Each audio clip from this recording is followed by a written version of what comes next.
Let's see what the stew has for us today. Welcome to the Gnomecast, Gnome Stew's tabletop gaming advice podcast. Here we talk with the other gnomes about gaming things to avoid becoming part of the stew, so I guess we'd better be good.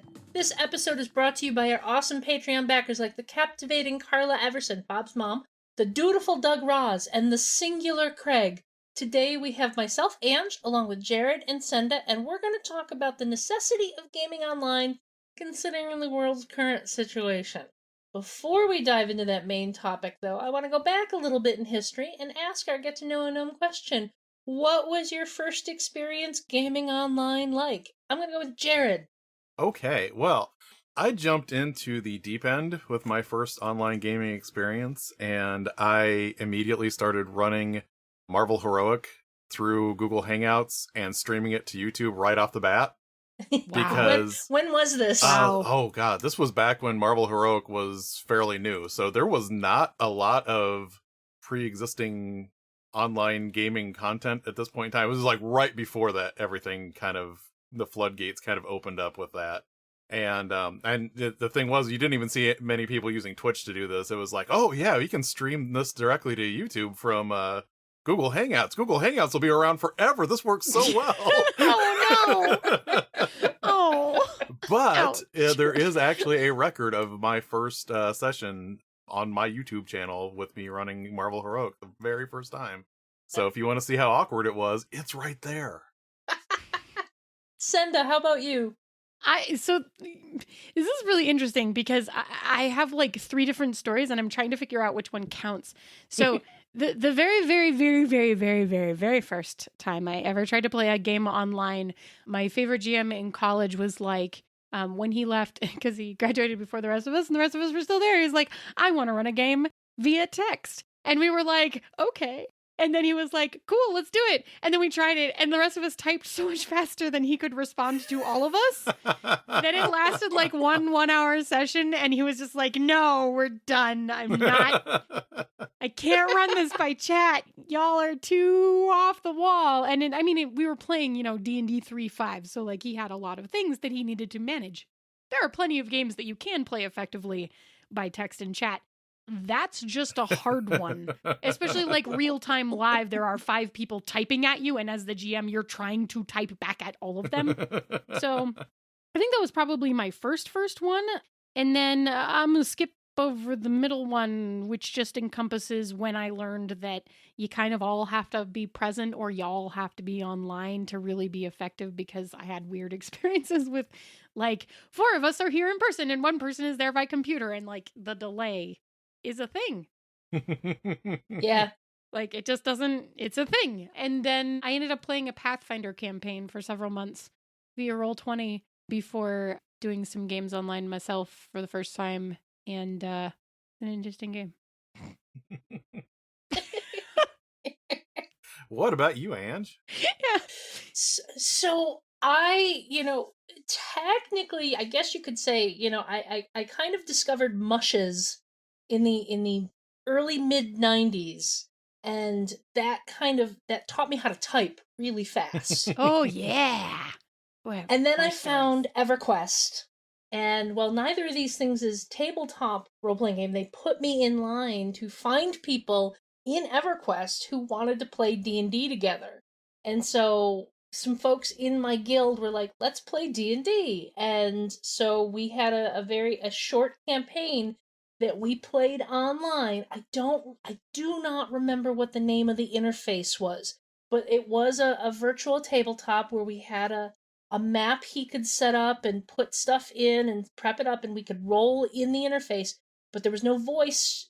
It was all just text, text-based, so we all had to type stuff. And that was my first experience playing online, and it did 2 things for me. It showed me that there was this difference between mushing and playing an actual role-playing game rather than just talking back and forth in a mush. And 2, made me really, really, really want to have a face-to-face game again, which was kind of the inspiration for me to go out and find a face-to-face group, which led to the people I still game with today. And of course now it's all come full circle and I'm gaming online with all of these people again because of social distancing. Yay! So yay! Which is why we're talking about this, because I think that, and this is something I've had to like go through for me personally, so I'm gonna create a bridge for you here from the question into the topic. I think that it's really important that we talk about this because, at least for me personally, it's really key for me to be able to engage in gaming in a way that is still as satisfying as it is to me in person. And part of that has been less of taking a game and being like, how do I make it work online, right? Like, I'm going to, like, so that it feels like an experience that is less than it would be for me in person. And being able to take a game online and be like, this is the kind of experience I could only have online. So it's really cool that I can do this and that I have the opportunity to explore these things right now. Anyway, that's a thing that I have been experiencing recently. And that is a very good bridge, because for the foreseeable future, this is going to be our norm. And, I know I, for one, need to have gaming in my life. It's really important. If I don't have gaming in my life, there's problems. Things will go downhill rapidly. I concur. And I think I remember having a conversation on a previous Gnomecast episode, Jared, where you mentioned how you discovered that you absolutely needed gaming in your life too. There was a point in time when I was working like 16-hour days, and the days that I had off, I had decided not to do gaming, and I started realizing that even if it was just playing, even if it was finding something that was more minimalist, I had to keep doing that, because not having that, it wasn't saving me time for me to relax doing something else. It was me not being able to game and building up more stress. Mm-hmm. Yeah, that sounds awful. Mm-hmm. So as we kind of dive into this topic, I wanted to cover a few of the kind of overall basic things to keep in mind. Like the first one I want to talk about is know your tech comfort level, because there are plenty of very simple options and there are plenty of complicated options. And, just because you're used to doing D&D with all the maps and minis doesn't mean you need to hurt yourself trying to figure out an interface you're not comfortable with. Now, that's not saying don't do that if you want to do that, but don't feel like you have to. Yes, I agree. and it's interesting to, take advantage of some of the things that you get from the online platforms. Like if you are playing that kind of D&D game, there's some really neat stuff even just on Roll20 with like the Fog of War in terms of revealing maps and stuff. That is actually way more effective than what you can do in real life. And one of the things I'll say is Roll20 has a lot of fantastic character sheets. Yeah, they do. Where you just, you're going to have to invest some time up front to, load all the information into the character sheets. But it's really, really nice to be able to say, okay, you're rolling your attack now. Just roll your attack. Click and in the button. Savage Worlds sheet we're using, you click the button and it rolls your attack. And then there's a button there that you hit to roll your damage. And it's like, it's all taken care of. It's all right there in front of you. But you don't have to use that if you don't want to. Yeah, I was gonna say, when I am comfortable playing in for example Roll20, I cannot use it to run a game, because the part of my brain that runs a game does not, there's too much cognitive load switching from playing with the widgets in Roll20 to running a game for me. Mm-hmm. It's too much of a cognitive load. It's not too much of a cognitive load to know how Roll20 works. It's switching between game facilitator brain and playing with a widget brain. That is too much of a divide for me. But I can play, if somebody's running something, I can click on the little thing and move my token around and all that, and it works perfectly fine for me. Yeah, and it's like I said, know your comfort level. Yeah, I mean, I usually end up using Roll20 in my games because it's nice to have a shared table space. And I don't usually, even these days, end up playing games that require any kind of mapping or anything whatsoever. But sometimes you need a shared table space to like plop an image in, or to like draw a really quick, like, here's the circle with the rune in it or whatever it is.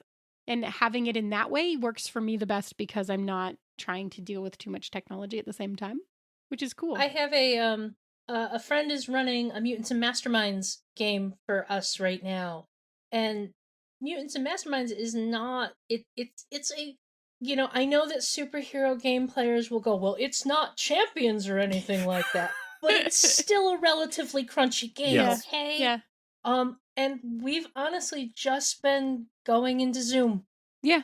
We don't have any, like he will, if he wants to show us something, he just shares his screen and shows us what he needs to show us. Yep. And then we go back to just the video. Yeah. And, it works. It's what he is comfortable running with. Yeah. And then I have another friend, Jen, who she knows how to do Roll20 really well. So she uses that fog of war. She has the special effects. It's what she's comfortable with.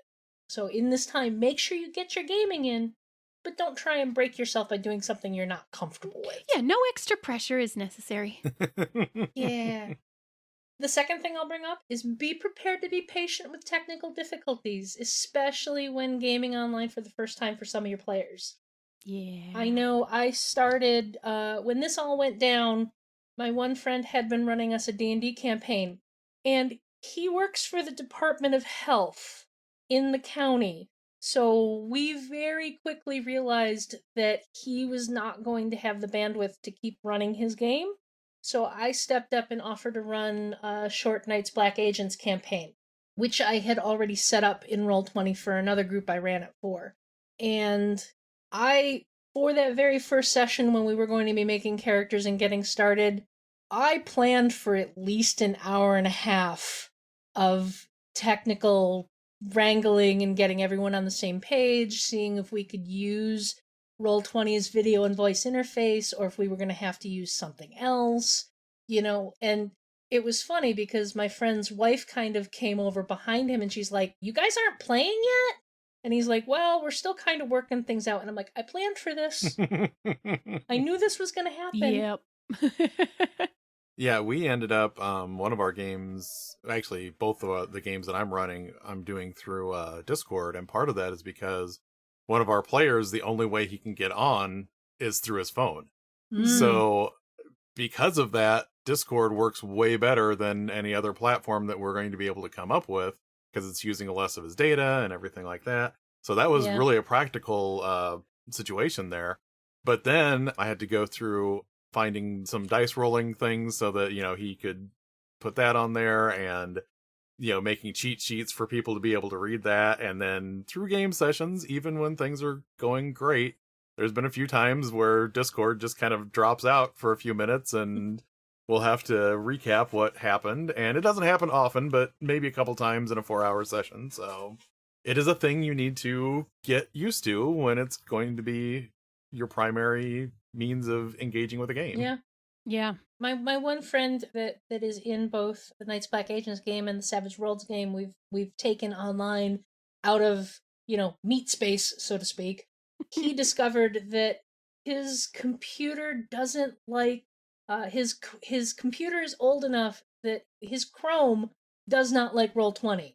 So Yikes. he has to have the video interface open in Chrome, and then he has to open Firefox to look at Roll20. Wow. And, that was part of that first session's, hour and a half figuring out technical difficulties. Because, he could see Roll20, but he couldn't see anything that was actually on the virtual tabletop. So it was like, okay, let's figure this out. I will say I do know a lot of friends that have been like, okay, I'm upgrading my computer right now. Yeah. Things aren't working the way they need to. Like, suddenly I'm dependent on this machine for all of the things, and it must do all of the things. So the third thing I wanted to bring up is there is a different kind of etiquette you need to be aware of when playing online. Yeah.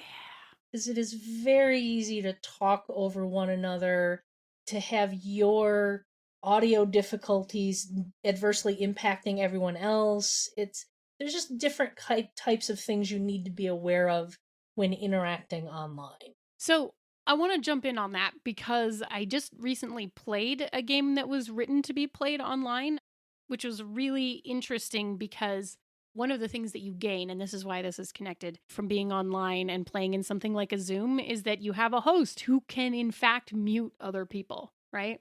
And like normally if you're playing a game, you would never want to just like mute one of the people that you're playing with because that would be extremely rude. But so this game is called Long Time Listener, Last Time Caller. And the way that it runs is the person kind of facilitating is a radio DJ and everyone else is calling in. So what happens is you're muted until the radio DJ unmutes you, you know, in the process of picking up your call.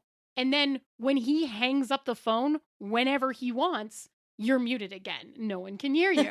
And so it's exactly like that experience of being on the radio and like everybody's listening. And then when he hangs up, they can't hear you anymore, right? So that's really cool because it is definitely a thing when you're playing online. Like at the table, you can have a side conversation and it can be a different level of conversation. It can be much lower. And so you can be like, oh my gosh, I'm so sorry. You know, you dropped your dice or whatever it is, you know, and you can have that without disturbing the entire table. But online, you can't really because it's trying to look for the sound to pick up what it should be focusing on. And you also can't just make one sound louder than another to like prioritize it, right? Like, because there's a limit to the loudness that comes through, right? So suddenly you'll just get two different people talking at the same time, same loudness. I'm also really fascinated to play, and I haven't done it yet, but hopefully it's the next one I will play with my game group.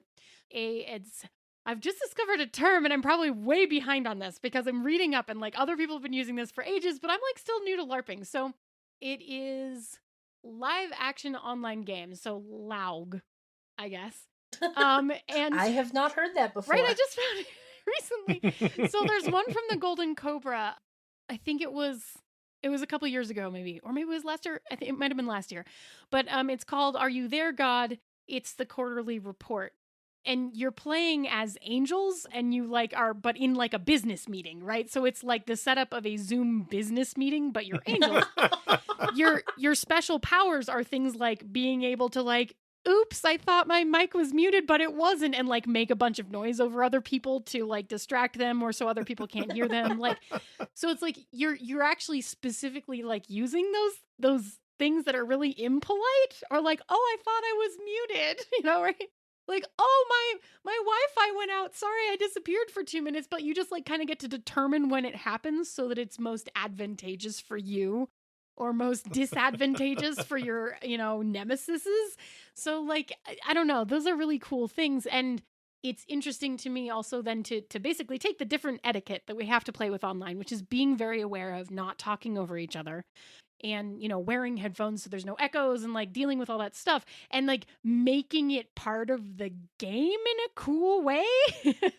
And I will throw in a kind of a call out for Senda's been doing some articles which are calling out a lot of these games which are designed more to be played online, more to take advantage of this type of situation. So you can totally play traditional games, you know, you can play D&D online, you can play Savage Worlds online, but there's also a whole bunch of other games out there that take advantage of these type of unique situations. Right, the idiosyncrasies, maybe.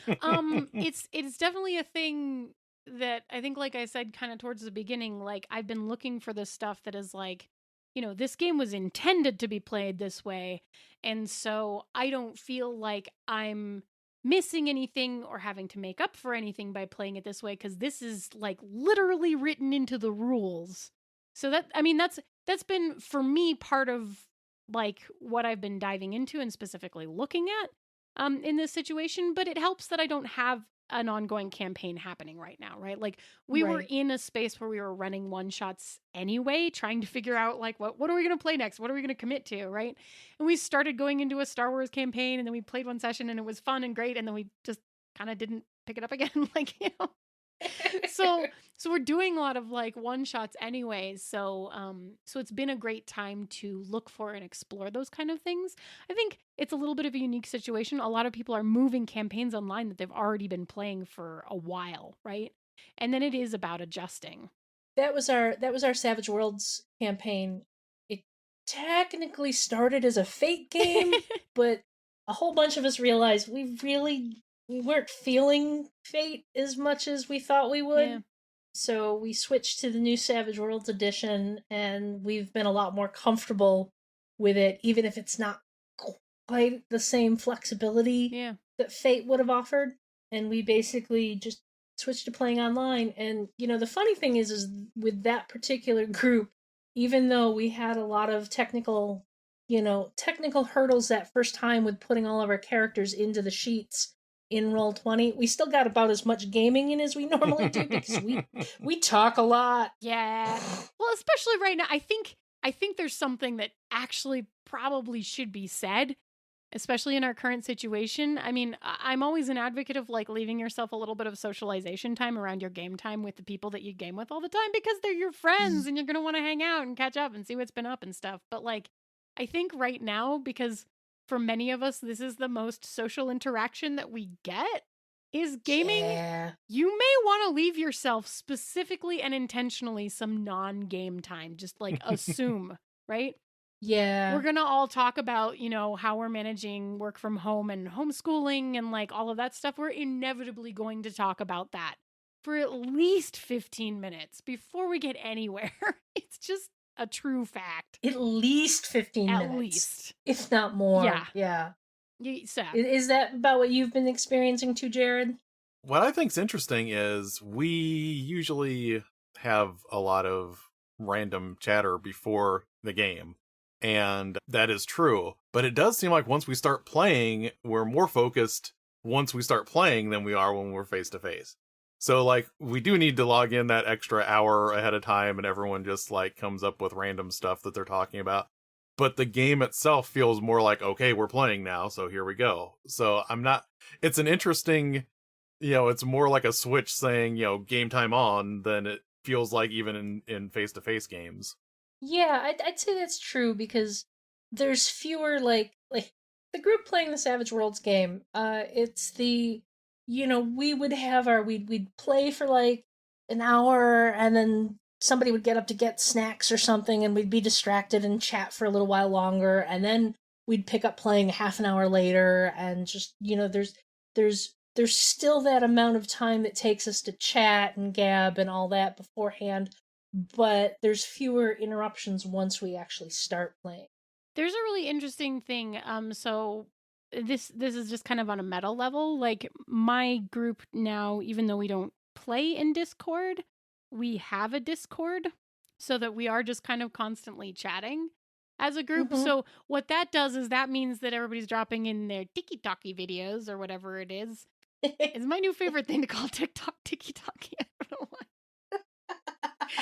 It's bad. Anyway, so like, we're all just like sharing that kind of stuff like whenever it happens throughout the week, and then we're not doing that like just ahead of the game or something like that. We're just constantly doing it and having those conversations.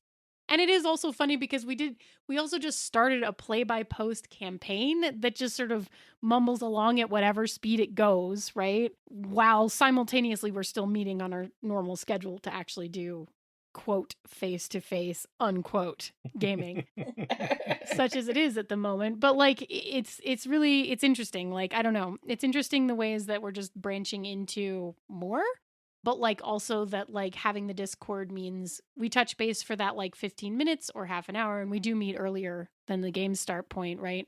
People just sort of trickle in to hang and chat, and then but like a lot of that stuff that we would sit around the table and share specifically and be like, oh my God, did you see that? It's so funny or whatever, right? Like that is actually happening just kind of ongoing as a social sort of space. Yeah.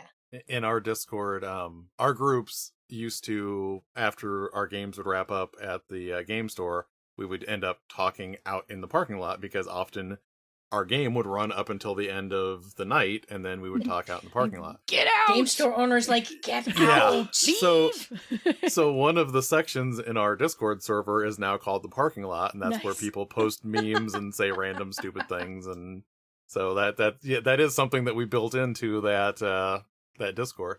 There was one thing I wanted to say about Discord, because there's a thing like right now, you, the listener, may not realize this, we can all see each other's faces right now. And that does make it easier not to step on one another when you're talking online. Yes. if you are just doing like a voice game on Discord, sometimes you don't have that luxury of being able to read the body language, and then people do step on each other. What one of my players started doing, which is really interesting and it has helped out a lot, is, when it's not a structured thing, like, when you're in turn-based combat or anything like that, they will start typing something into the Discord chat, and it's kind of a flag that they want to bring this thing up next. So then the game facilitator can pivot to them and say, hey, you were talking about this. What would you like to do? And just having that cue in the text portion of Discord, is a signal to you to keep, moving the spotlight around. Yeah, that's a good thing. Super And handy. most of the interfaces have some sort of chat like text-based chat option associated with them too. Zoom has one, Roll20 has it, Google Hangouts has it. I don't know about GoToMeeting, but I assume they have something like that. GoToMeeting. Oh, I was thinking, sorry, in my head it was like Google Meet, because that's what I use for work. And that definitely has it, because it's like the new updated schmancy version of Hangouts, which, by the way, if you have it, and from an accessibility perspective, it has live closed captioning. Like, it actually closed captions you live as you're talking, and it does a pretty decent job. Now, if you're playing fantasy with a lot of weird names or something, like, it does its best, right? But it's pretty decent. Idella Mifflin. I know. I'm super guilty of this. But it's really cool. Like, it's just a thing that I've been mentioning as an accessibility thing, because it does it live. But I also don't know how you as an individual get it, because I have it from work. Yeah, because I was actually thinking about that so for the Gnomecast, for our listeners, usually I set up a Google Hangouts, for everyone, and it does the job. But over the past month or so, I've been using Zoom a lot more for various work things and various personal things, and I'm like, I think I like this interface a little better. So we're on Zoom right now, and I was thinking about this as I was sending out the link. I'm like, it's kind of sad that Google has given up on Hangouts and it's steadily dying. So the fact that they actually have something they're working on that's kind of new and improved and, working on things a little better is at least nice to hear. Yeah, no, Google Meet has actually been really great, and I've been, getting to use it a lot, as you might imagine, in this situation. It's the unfortunate thing about it is that, unlike Hangouts, which I as an individual can use, like, Meet requires like a corporate Google package. Yeah. And so I mean, my hope is that what we see when Hangouts eventually goes is like some sort of Meet version that becomes available on a public level, but who knows? Like, yeah, because the problem with Zoom is you can use it for free, but you're limited to like 45-minute sessions. Yeah. Yep. But yeah, I was in Sean Kelly from Gaming NBS in his game of Mothership that he's just starting up, and he was running it through Zoom, and we had like 6 people on there, and it was going great. And I'm assuming he must have paid for the upgrade, because we were all on there for like multiple hours. So yeah, I ended up coordinating with a friend of mine, and we purchased a year of Zoom because we figured, well, sure, we could pay for it monthly, and it's only like $14 a month or something like that. It's like, okay, that's not too bad. But we just plunked down the year, so we've got the next year covered if we need to do this for an interminable amount of time. And it's got a built-in whiteboard, and it can record. So before we get out of here, let me ask all of us, what game are you looking forward to trying or playing online soon? Senda, let's go with you. Right. I'm literally in the process of writing my second list, which will be live by the time that this drops. So, like, you can refer to both of the articles so that you know what's in my actual 2 playlist. But the one that I am most excited about in this exact instance, because I just read it, is definitely Are You There, God? It's the quarterly meeting, or the quarterly report. I'm very excited about that one. And I would really be excited to see you do that one on Sasky. I don't know if it's going to happen on Sasky or if we're just going to play it, but I'm experimenting with it. And I am also in the middle of a game of a response to the esteemed Dr. Crackpot, which is phenomenal, and I'm very much enjoying it. And it's your academics writing, responses to each other in a journal of that's in your field, and basically fighting in that really academic way where you're calling each other stupid without saying that you're stupid. Like, and we're fighting about kaiju reproduction and how we should manage that. So it's delightful. On that note, Jared, how about you? Honestly, Can you top kaiju reproduction? No, I cannot actually. Not even a little. I have some theories. But now I kind of want to watch Pacific Rim again, just through a different lens. Yeah. But do it. Anyway, actually, the game that I kind of want to get back to the virtual table in this case is Fate, because I really just want to set up a shared document and have it be really simple to throw aspects up on that shared document, and have people refer back to that, and be able to run it that way. Heck yes. It actually almost seems easier to keep track of aspects than when I'm sitting here writing on my dry erase index cards 50 times per session. Yeah, what about you, Ange? I have to say, I really, really want to play D&D. Yeah, I know. No one ever does that these days. Yeah, really. My current theme song of my life is I could play 5e if I want to. Lucky for you, I don't want to. When this whole thing started, I reached out to my friend Jen Pixelscapes Gagney, who is an expert at running D&D on Roll20, and kind of dropped, hey, I'm working from home. My schedule's super flexible right now. Any chance I could get you to run me a D&D game? And she's like, I'm quarantined to the master bedroom, and my computer died. No! And I was just like, oh no. She is thankfully now, she tested negative. She's out of her quarantine and able to interact with her family, but she still has a dead computer, so can't really run on Roll20. But one of the Savage Worlds game, we're gonna end that after tonight's session, and TJ's gonna start running us an Eberron campaign. So I'm like, okay, I can get my D&D fix. I just really wanted to play some D&D, some simple, let me just lose myself in some simple old school fantasy. I joke, but 2 of my games are D&D games, so. I'm actually terrible. Like, I'm really, really happy that D&D works online and that there are so many tools to do it. And I'm really happy that it is a means by which people can continue to socialize and stuff. I don't know what happened to me, because I read so much fantasy, and I used to read so much more, and I played D&D and D&D alone for a very long time, and then I was suddenly one day like, oh, I'm bored. And I haven't gone back. You got smacked with the indie game bat. I really got smacked with the indie game bat, and I was like, oh, this thing where, like, the games make me do emotions because there's mechanics for it. I'm into it. But, like, it just depends on what you want out of a game, and that just is where I am. Yeah. Right now. Anyway, that's a completely different conversation. I am super happy that there is a wide gamut of games out there, and that we can pretty much bring all of them online if we need to. I love it. The only one that I'm like really sad about is Star-Crossed. Yeah. Star-Crossed, 10 Candles. The Jenga game's not so much working with the worky. Yeah. Right yeah, now, I was going to, touch on some of the stuff. Like, I had just started a Spectaculars game that I was going to be running monthly.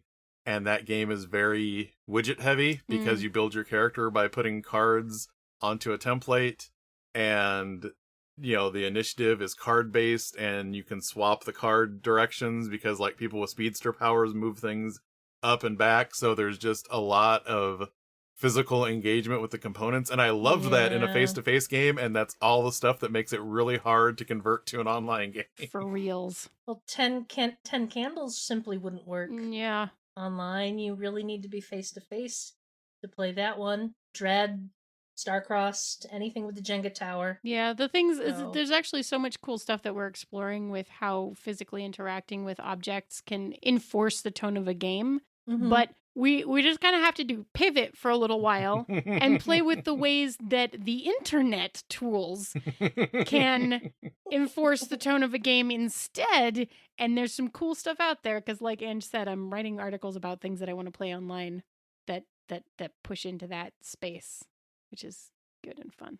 Anyway, I think we can start getting out of here we should now. get out of here. This show is funded by the Gnome Stew Patreon. You too can become a Patreon backer by following the Patreon link on the Gnome Stew website to the Gnome Stew Patreon. This ad is brought to you by Future Now. We used to wonder where our flying cars are, but I want to know where my immersive virtual reality really is, because if we're going to get the goddamn dystopian future, I want the cool stuff too, damn it. Uh-huh. If you're enjoying the Gnomecast, you'll probably like many of the other Misdirected Mark shows. Here's one to check out. Pandas Talking Games. Queer gamers talking about games and making outtakes. Phil and Senda answer your Hi. questions about RPGs from two perspectives, with some extra panda snuck. Yeah,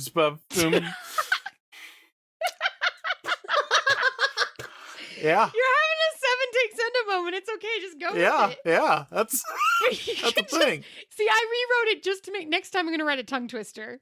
Yeah, that's See how hard close enough. That's You can find all of us at Gnome Stew, at Gnome Stew on Twitter, and Gnome Stew on Facebook. Gnomes, where else can we find you on the internet? Jared, go! I'm hiding from the internet after that. You can find me at Twitter at knighterrant_JR. You can find me on my blog page, What Do I Know? And obviously you can find me on Gnome Stew. Senda, where can we find you? on the internet. You can find me on Twitter. You're all already laughing and I haven't even said it yet. It's at Idella Midland, IDELLAMITHLYNND. Or you can find me at Sasky Podcast, which is She's a Super Geek, or you can find me on Pandas Talking Games, where we have pandas and games. Yes. And outtakes. And outtakes. Definitely outtakes. Sometimes that's just what you need. And you can find me on Twitter and Instagram as Orikes13, ORIKS13. Though, as always, Instagram is mostly just pictures of my cats. And there's been a lot of pictures of my cats recently. I might start a tiki-talkie. We'll share that next time. Do you guys think we avoided the stew? Or Maybe. is it the virtual stew? Oh. Does the virtual stew burn the same way? Like, should I be scared of it in the same way? Or is it more like just a timeout? What do we... We're just having a Matrix moment We'll here. ask John later. And you're supposed to know this now. And How will we get thrown into the stew online? I don't know!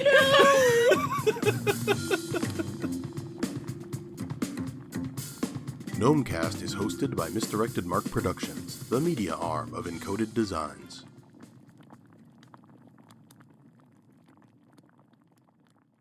Did I make that up? Okay, cut that out, Rob. I told you. I warned you. This is how it's going to go. See, I'm on. There's going to be outtakes again. That's how this works.